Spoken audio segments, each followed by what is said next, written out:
Guys, welcome to another episode of The Pulse. Every week we're bringing in people who are doing amazing things, using their voice for good, making a difference, and some stand out more than others.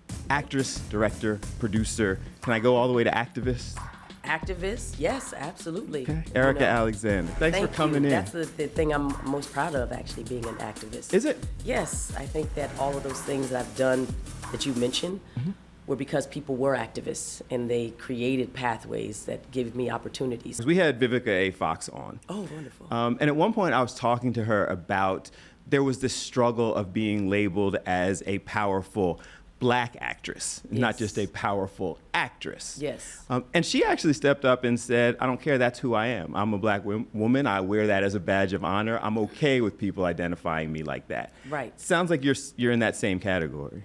I'm definitely in that same category, but I also fight against being Labeled. confined. Sure. It's not that you want to negate or, not relate as a Black person. That's who you are. That's part of your experience. But that's not all of who you are. That happens to be your skin tone, and that happens to be maybe part of how you see your culture or, your worldview. But it is important for people to see you as a human being. The career started in Philadelphia. And I've been in Philadelphia all my life, so I know Freedom Theater and go back to that. But tell people who may not know how you got that start. Actually, I started off in Arizona. Okay. That's where I was born. And my parents were brought to Philadelphia because my father was a Church of God in Christ minister. That's how we got here. I went to Girls High, George Washington High School. Actually, first Leeds and Roosevelt, and then George Washington High School, and then eventually Girls High.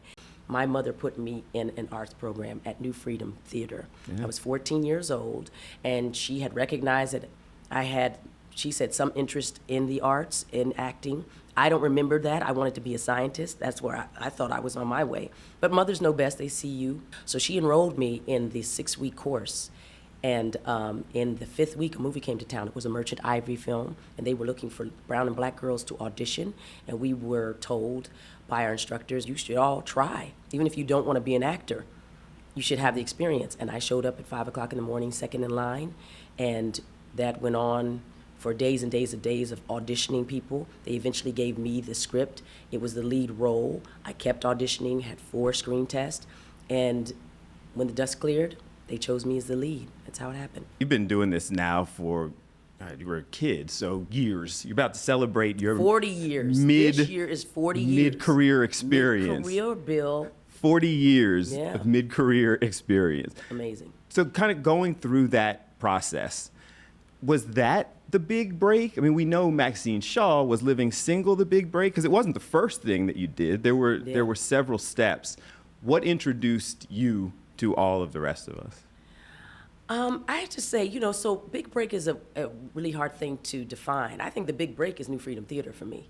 Okay. Because it wasn't just an opportunity for me to go for a 6-week program. I was actually in a play during that time while they were auditioning at the same time called Under Pressure.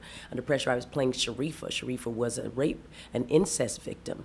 And so it was a very dramatic role. And I think coming into that space and then the film and television space, which I have to say that was a film, My Little Girl, I had the emotional groundedness to take on my first role, Joan Jerez, who was a foster child. And so I think the big break doesn't come when people see you on the bigger shows. It comes when you show that you're reliable and that you show up, and they test you. They test you really hard for those roles because they want to make sure that you don't break emotionally, that you have the mental acuity, but that you have the memorization skills, all of those things. And so that was my big break. My big break is New Freedom Theater and how they taught and built us up mentally way before those opportunities came. And I carried on that training for my entire career. So this was Erika Alexander and the ongoing commitment to not just success, but significance and making a difference. I had a mentor coming up who said that success is great, but your struggle should be significance. Hey, I call that impact versus popularity. Okay. It's harder to make an impact. Sometimes it's easier to feel that you have some popularity, but if it's not memorable or it's disposable, then how does it really matter? Was that always you? Because you're talking about at 14, you're taking on significant, impactful roles. Was that intentional, even that young, or did you kind of grow into that? I grew into it. You don't know maybe what's coalescing around you, but I knew what my parents and the people who taught me wanted. They wanted us to be good. They told us at Freedom Theater, John E. Allen used to yell at us, you haven't earned the right not to be good. You haven't earned the right to be tired. You know, there were many people who had paid the price for us to even be in that theater, having that conversation as free people. Yeah. The idea to be in Philadelphia underneath the, you know, the banner of freedom and independence, and what that really meant was, how are you going to use yours for the greater good? And so I think that all of that is in there. So even if we wanted to and say, oh, I had ambitions to do or this or that, people pour into you, and that's like a ticking clock. And each time you think you don't have what it takes, it sets off that seed is already grown, and it's unbelievable what you can accomplish, but you need the nurturing. And that nurturing is something that you have continued on. It's important to your career and development. Yeah. People won't see this, but before we got started, one of our family members here, Shayna Ferreira, who everybody knows, Shayna came in and just wanted to meet you because of that level of significance. And off camera, you guys spent a lot of time just talking, and you expressed to her that that kind of thing matters to you. The impact that you've had and carrying that on and passing that on, that guides you, that matters to you. It matters very much. Huh. Sorry, I don't know why I'm getting emotional with that. Well, but it's were. Important. Like, I was sitting there watching it. But one of the things that I tell people I like about this show is because you get an opportunity to see who people are when the camera's not on. And that was interesting. Like, all of us kind of sat around and went, whoa. And it matters. People have had conversations with me that have lasted 5 to 10 minutes or more, and it has shaped my life and decisions thereafter. Cicely Tyson is one of those people. You know, we actually played the title role in Mama Flora's family. Mm-hmm. And because we were the title role, we never were in two scenes together. I played young Flora, she was then the older Flora, and yet she's all in my brain, telling me that I had the right to wear my hair the way I wanted, that I had the right to have personal space and to have a sense of myself. No, I've acted with the best of the best. Felicia Rashad, Gloria Foster, you know, Queen Latifah, Kim Coles, Kim Fields, T.C. Carson, of course, John Hinton. These are the people that I know that I admire and that I've seen how they've made choices, you know, and how they live their lives. And so I like to think that when Shayna came in, I wanted her to have an experience, but I also wanted to have an experience of her. Yeah. She's also my fuel to move on. Because it's not easy out here. You're not necessarily getting a ton of awards. It's nice to be honored and have street signings, naming, and all that other stuff. Most of the time, you're doing things in isolation as an artist, and as a media person, and writer, and all those things. So you want to build yourself up in those moments, because that's what's going to take you forward. Coming up next, even she couldn't imagine the impact that her living single character would have. 8 in 10 Black women professionals say that Maxine Shaw inspired them to be leaders in a male-dominated profession. 80%. And they said, oh, that's a template. She's doing it. I want to do it. You remember powerful Black woman. You remember Maxine Shaw.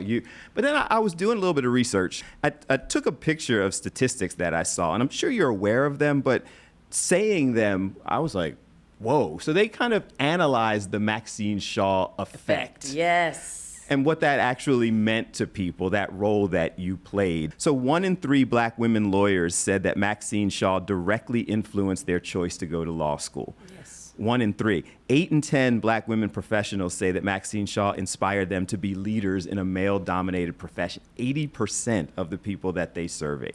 90% of Black women professionals say Maxine Shaw inspired them to be confident and unafraid to speak their minds. Come on. That was a comedy, a TV show. Yeah. And when you hear those statistics, what's that mean to you? That representation matters. Mm-hmm. It matters very much that those young people who saw the Maxine Shaw character saw themselves in it. They saw a version of themselves. And they said, oh, that's a template. She's doing it. I want to do it. Let me do it. People like Stacey Abrams and Ayanna Pressley, Stacey Abrams, Yeah. Great lady from Georgia, has done tremendous things. Ayanna Pressley, the congresswoman from Boston, have come up to me and said, I went to law school because of that character. And that's the proof. But it's not just proof. We wanted to also use that proof, and we created a curriculum to build leaders of tomorrow. And so we launched my nonprofit, colorfarmimpact.org. And so the Maxine Shaw Effect is now the Maxine Shaw Effect Leadership Curriculum. That's amazing. Is it a heavy burden to carry? And I ask that. You've been carrying it for a while. You've been an advocate, an activist. Lately, in this political era, you see much is made about kind of the celebrities that step out. Taylor Swift just offered an endorsement, and immediately following that came death threats and anger, and you're upsetting the apple cart. And that's politics. You've been doing it in an industry that is also traditionally kind of closed to that growth and development. It clearly is worth it to you, but is that a heavy burden to bear? It's not as heavy as Harriet Tubman's burden, Frederick Douglass' burden, Martin Luther King, Malcolm X's burden. To those that much has been given, much will be asked. Right on, Taylor Swift. She has a platform in this world. She could either stand back and remain neutral, like Switzerland, or she can be in the world. She's a daughter of an American pop culture phenomenon that wasn't created by just her. It was created by many women and men who created a way for her to be standing in front of millions of people, singing her songs her way as an independent voice in the world, an independent woman voice, a female in this great thing that we call the American culture, which is a juggernaut. It's the biggest culture in the world, but it is also undergirded by African American culture. We're the biggest culture makers in world history, and that's a fact. Next, why she evolved and grew from actress to activist. I just want to stay true to what I know I can pull off authentically. And the authentic version of me thinks that if there's trouble, you got to get into good trouble. You've continued to kind of play these roles and make statements. American Fiction is the latest. Tell us, you smile, you light up when we start talking about that role. I love American Fiction. I love Cord Jefferson. Everyone who watches the movie, I mean, we've discussed it all. They love that film. I haven't seen anybody that hasn't loved it. The great Jeffrey Wright, number one. Anything he's in, I'm a fan of. I don't think that he's been able to use his comedy chops as well. And the fact that Cord Jefferson saw him immediately as the character of this film about a man who was being boxed in and labeled and didn't want it, wanted to be seen as a person, as a full person, is exactly the type of person who Jeffrey is. Percival Everett wrote the original book. It was called Erasure. Cord Jefferson read it. Here he is, an accomplished writer in Hollywood, but also feeling boxed in. And he said, this man is speaking for me. I think I can adapt this and make something of it. Next thing you know, a few years later, there we are on an awards tour, 5 Oscars. He won Best Adapted. And we're having that conversation with a lot of people, because a lot of people who may not have seen it that way went to go see that movie, and they have a different point of view about how we're all creating limiting borders for people. And so, yeah, I love that movie. I loved everyone who was in it. Shout out to Tracy Ellis Ross and Issa Rae and Sterling K. Brown. I mean, from everyone in that film is, I think, perfectly cast, including me. Yes, I love it. We would all agree. Yes. I'm curious, when people see you coming, and I think there's probably some, and you tell me if this is the case, and they go, oh, here she comes. Now it's about to be a battle. When they see me? Yes. Oh, that's because hilarious. listen, little old me. Oh, people love me. It's still an industry that needs to change. When those people see you coming, how do you address that? I think that I go where I'm invited. I rarely get invited into rooms where people don't want to see me coming. Okay. And I think if they're under a different expectation, immediately out of my mouth, I will tell you what I'm about. No shade to anyone else. I don't come in judgment. I come fully talking about the Erika Alexander effect. I'm a maverick. I just want to stay true to what I know I can pull off authentically. Mm-hmm. And the authentic version of me thinks that if there's trouble, you got to get into good trouble. And yet I'm a fun-loving chick. I like to have fun like everybody else. No one wants to go around and be a drag on a party. I like a good cocktail, good Negroni, but I'm not going to be crazy about it. I have a responsibility to also know that I have an effect inside the room, and I think people's expectation is for me to be responsible and held accountable for my behavior. And so I've had good times in life, but I've always had that person in my ear, which is my mother, saying, have some couth. Yes. Don't make me ashamed. Yes. Have respect for yourself. I grew up with that person in my ear. Come on. That person was my father, who worked in media his entire life. So I grew up. Shout out to the great Cody. Thank you. Shout out. Thank you. Love for him. He reminded you what you were saying, like, to whom much is given, much is required. Come on. You got to use that voice for good. And sometimes you may have to walk away out of a great opportunity for you because it's not the right opportunity to represent who you want to be. And you know how many people have not listened to that and the amount of trouble that has been wrought because we think that no one's looking. I like to teach how people perceive when you go in and you think, oh, I can just wild out. No, you're not. You don't own this place. This is not your home. That's a dressing room. Act like they're seeing you. Act like the people who look after you are talking to each other. And then that may not seem like it pays off, but somewhere they'll have a conversation and say, that's a fine young person. Give them the job. It's going to make the difference between you and someone else. Mm-hmm. That kind of kindness and thoughtfulness usually does, and I think that sustained me in my career. But do you feel like that people are embracing that and you do get a chance to kind of speak your experience into them? Yes. And luckily I have seem to have tons of energy for it. Whether they want it or not, I'm trying to give some advice. But don't you? Can't you not? I mean, with all you know, aren't you feel enthusiastic about trying to, just have a conversation and you're excited when someone's interested in it? Yeah. I have those conversations. I have a lot of those conversations. That's why I was so thrilled to sit down and have the opportunity to talk to you about it, because you're an inspiration. Coming up next, how Erika Alexander uses her voice, and in this case, street naming, for the greater good. I am trying to say with all my heart that name and what's behind it means so much more than just my name. By the time this airs, you will already have a street named after you. Yes! In Philadelphia. Philly's own. You'll have a street named after you. Yes, at Broad and Master in front of New Freedom Theater. They may be celebrating me, but I want to honor the community that built me. If you give yourself a minute, that has to feel good. It feels amazing. I actually don't even know how to feel about it.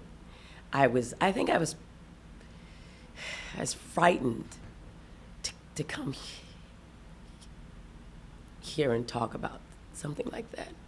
I mean, there's so many other deserving people that I know that won't have those opportunities. It passed them by for whatever reason. It wasn't the political will. It wasn't the way people were shaped or thinking about the world. And there are many things that go overlooked. And if Erika Alexander Way stands in the face of that as here's a marker for legacy, then I am trying to say with all my heart that name and what's behind it means so much more than just my name. And so to the people in Arizona and Philadelphia and Girls High, New Freedom Theater, the people who hired me, the Royal Shakespeare Theater, Peter Brook, Joseph Papp, the Public Theater, people who saw something in me and said, come over here, please do this work over here. The people who never get that opportunity, who ran past, and I've campaigned talking about these issues, and people would press notes in my hand and say, don't forget about me. Please don't forget about me. And I'm saying, I won't. I'm going to take you with me. This is theirs. Yeah. My life and my work is about talking to that, but it's also my own. And so in appreciation and not just humbleness, I am absolutely gratified by this. And I'm feeling tall.